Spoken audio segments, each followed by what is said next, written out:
কথার সৌন্দর্যই সাফল্যের চাবিকাঠি। কেন বলছি? চলুন একটা গল্প শোনা যাক। একবার এক রাজামশাই স্বপ্নে দেখলেন তার মুখের সব দাঁত পড়ে গেছে। তিনি ভীষণ চিন্তিত হয়ে পড়লেন। তিনি রাজ্যের এক জ্যোতিষীকে ডেকে পাঠালেন এবং তার স্বপ্নের কথা বিস্তারিতভাবে বললেন।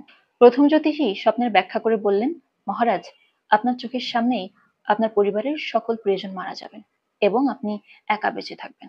একথা শুনে রাজা তো ভীষণ রেগে গেলেন এবং এমন অশুভ কথা বলার জন্য তিনি সেই জ্যোতিষীকে মৃত্যুদণ্ড দিলেন। এরপর রাজামশাই আরেকজন জ্যোতিষীকে ডেকে পাঠালেন এবং একই স্বপ্নের কথা বললেন। দ্বিতীয় জ্যোতিষীটি খুব মনোযোগ দিয়ে রাজামশাইয়ের কথা শুনলেন এবং মৃদু হেসে বললেন, মহারাজ, আপনার আয়ু আপনার পরিবারের বাকি সদস্যদের চেয়ে একটু দীর্ঘ হবে। আপনি দীর্ঘদিন সুস্থ সবলভাবে রাজত্ব করবেন। মহারাজ খুব খুশি হলেন এবং সেই জ্যোতিষীকে পুরস্কৃত করলেন। দুই জ্যোতিষী একই অর্থ বললেও পার্থক্য ছিল কেবল কথা বলার ধরনে, যার কারণে একজন পেল মৃত্যুদণ্ড, একজন পেল পুরস্কার।